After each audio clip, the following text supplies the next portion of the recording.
आज की इस चर्चा में आपका स्वागत है। जरा एक पल के लिए सोचिए, आपके पास दुनिया की सारी दौलत है, शोहरत है, गैराज में एक शानदार गाड़ी खड़ी है और रहने के लिए एक बहुत बड़ा बंगला है। लेकिन इन सब के बावजूद अंदर से एक अजीब सा खालीपन है, एक उदासी है। सुनने में थोड़ा अजीब लगता है ना, कि बाहर से तो सब कुछ एकदम परफेक्ट है, लेकिन अंदर से इंसान बिल्कुल खाली। तो चलिए आज सीधे इसी मुद्दे पर बात करते हैं। क्या सच में एक बड़ा घर और दुनिया भर की पॉपुलैरिटी ही सक्सेस का असली पैमाना है? क्या बैंक अकाउंट में बेशुमार पैसा होने का मतलब ये मान लिया जाए कि लाइफ पूरी तरह से सेट है?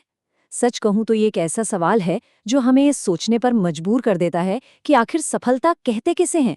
इसे समझने के लिए जूलियन मेंटल की कहानी पर नजर डालते हैं। इनकी जिंदगी के दो बिल्कुल अलग अलग फेज देखिए। एक तरफ ये एक बेहद कामयाब लेकिन भयानक तनाव से भरा, अंदर से टूट चुका वकील है। इसके पास एक चमचमाती फरारी तो है, लेकिन सुकून नाम की कोई चीज नहीं। और दूसरी तरफ यही इंसान हिमालय की शांत वादियों में बैठा है, जो अंदर से एकदम स्वस्थ है और जिसके चेहरे पर एक गजब की शांति झलक रही है। आखिर इतना बड़ा ट्रांसफॉर्मेशन हुआ कैसे?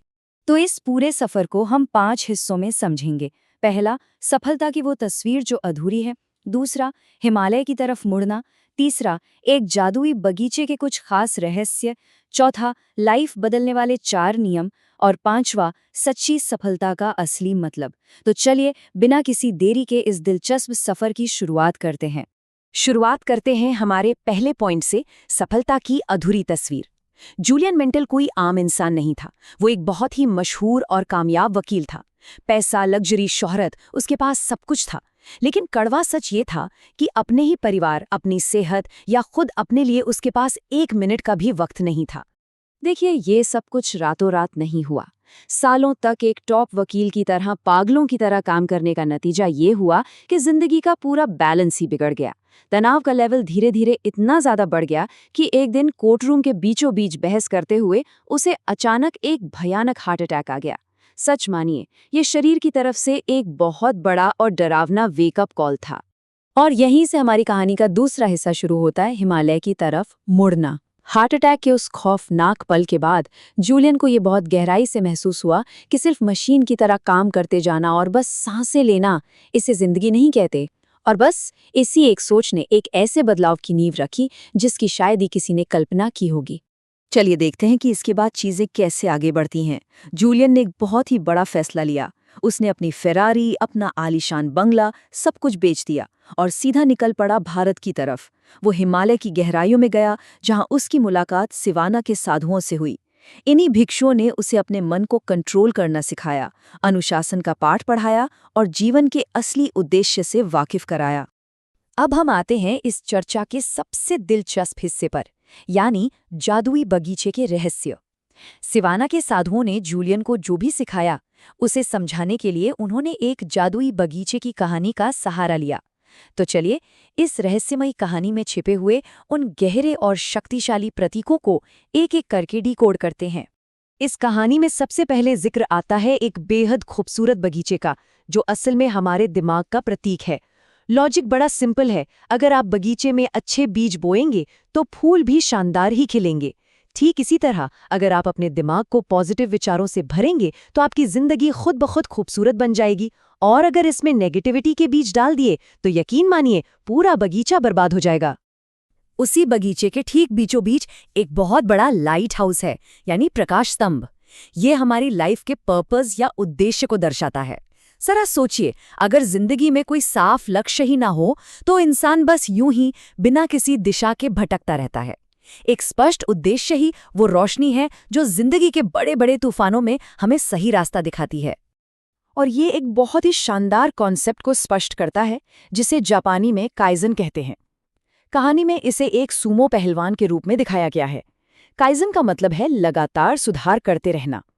अगर आप हर दिन खुद में सिर्फ 1% का भी सुधार करते हैं ना, तो लंबे समय में इसके जो रिजल्ट्स आते हैं वो सच में हैरान कर देने वाले होते हैं। आगे चलकर कहानी में एक अजीब सी गुलाबी तार दिखाई देती है। ये तार असल में अनुशासन यानी डिसिप्लिन का प्रतीक है।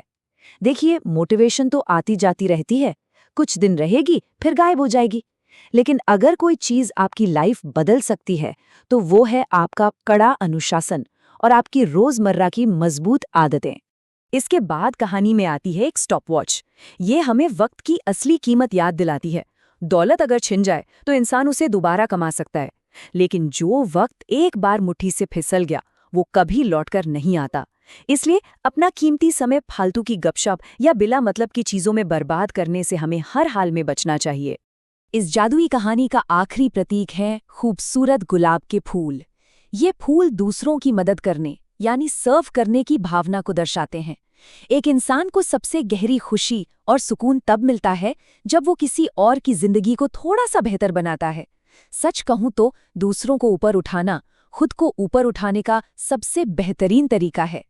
इन रहस्यमयी प्रतीकों को समझने के बाद अब हम अपने चौथे पॉइंट पर आते हैं, जीवन बदलने वाले 4 नियम।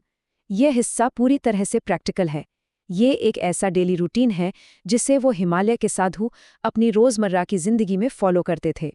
तो चलिए इस डेली प्लेबुक को देखते हैं। पहला नियम है सुबह जल्दी उठना।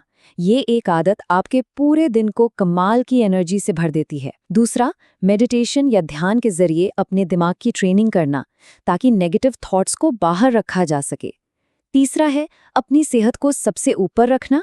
और चौथा, अपने आज में जीना यानी पूरी तरह से प्रेजेंट मोमेंट में रहना। तो यहाँ सबसे क्रूशल पॉइंट ये है कि अगर सेहत ही नहीं है तो बाकी सब कुछ बिल्कुल बेकार है। आप लाइफ में कुछ भी हासिल करना चाहें उसके लिए एक अच्छी डाइट, रोजाना एक्सरसाइज और भरपूर नींद ये कोई ऑप्शन नहीं है, बल्कि ये सबसे पहली और ज़रूरी शर्त है। और अब हम इस चर्चा के 5वें और शायद सबसे इमोशनल हिस्से पर पहुंच गए हैं, सच्ची सफलता का मतलब। जूलियन मेंडल को अंत में जो सबसे बड़ी बात समझ आई वो यही थी कि बीते हुए कल का रोना रोने या आने वाले कल की टेंशन लेने से बेहतर है आज और अभी को खुलकर जीना। बाहर की दुनिया में सफलता ढूंढने से कहीं ज्यादा जरूरी है अपने अंदर की खुशी को खोजना। देखिए, इसका मतलब ये बिल्कुल नहीं है कि पैसा कमाना गलत है। पैसा बहुत जरूरी है, कामयाबी भी जरूरी है, लेकिन मन की शांति इन सब से ऊपर है। ये पूरा ज्ञान हमें दौलत से दूर नहीं करता, बल्कि ये सिर्फ हमारी प्रायोरिटीज को सही करता है कि एक शांत मन, एक स्वस्थ शरीर और एक ऐसा जीवन जिसका कोई अर्थ हो, वही असल में हमारी सबसे बड़ी अचीवमेंट है। तो जाते जाते एक बहुत ही गहरा सवाल आपके लिए छोड़े जा रहा हूं। क्या आपको लगता है कि सच्ची शांति हमें बाहर की अचीवमेंट से मिलती है या फिर हमारे अंदर के सुकून में ही सब कुछ छिपा है? इस पर जरा गहराई से सोचिएगा। अगर आपको ये चर्चा पसंद आई हो और इससे कुछ नया सोचने को मिला हो तो इसे लाइक जरूर करें और आगे भी ऐसी ही गहरी और काम की बातों के लिए चैनल को सब्सक्राइब करना ना भूलें। हमारे साथ इस सफर में जुड़ने के लिए आपका बहुत बहुत शुक्रिया।